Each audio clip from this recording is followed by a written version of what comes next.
مجھ کو پیشانی تو دہلیز تلک لانے دے،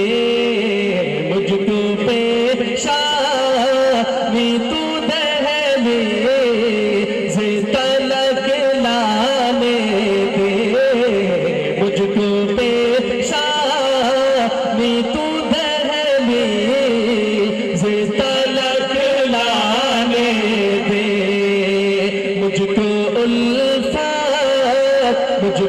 الفت کے سمندر میں اتر جانے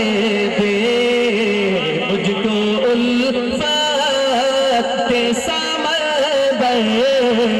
میں اتر جانے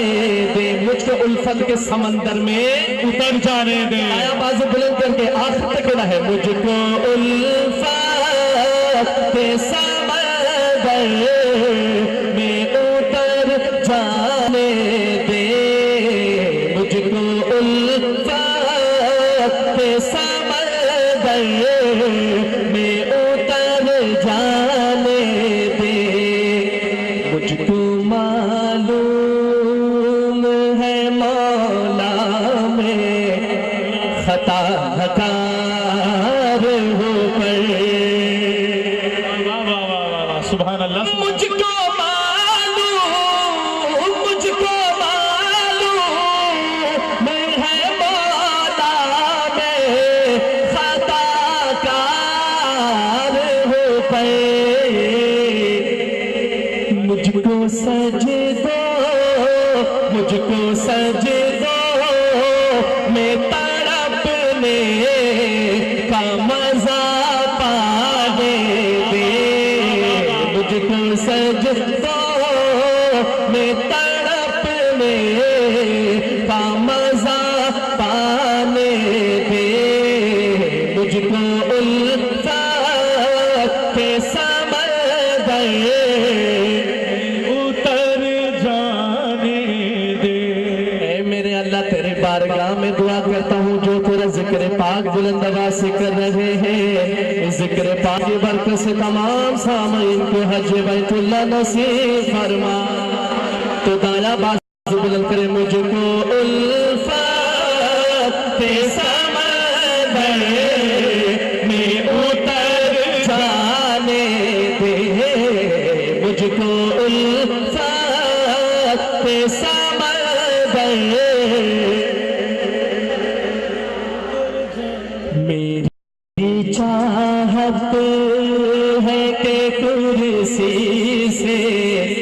اتر جاؤں مولا۔ اس کی بیک پہ جو بات ہے حافظ ابوبکر مدنی صاحب، اس شعر کی جو بیک ہے جو وہ بتائیں ذرا عوام کو کہ حضرت نے یہ شعر کیوں کہا؟ یہ اشعار مفتی تقی عثمانی صاحب دامت برکاتہ عالیہ شدید علیل ہے، بیمار ہے اور ویل چیئر پہ نماز پڑھنے جاتے ہیں، ویل چیئر پہ انہیں کیفیات میں انہوں نے یہ شعر لکھا، میری چاہت ہے کہ کرسی سے اتر جاؤں مولا، میری چاہت ہے کہ کرسی سے اتر جاؤں مولا، اپنی چوکھٹ سے ذرا مجھے کو لپٹ جانے دے، اپنی چوکھٹ، شان محمد مصطفیٰ، شان صحابہ، شان اہل بیت، شان اولیاء اللہ، شیخ الاسلام مولانا تقی عثمانی۔ بہت شکریہ پروفیسر بھائی، ذرا محبت سے کہے سبحان اللہ، کوئی معمولی کلام نہیں، وقت کے قطب کے ابدال کی کلام، مجھ کو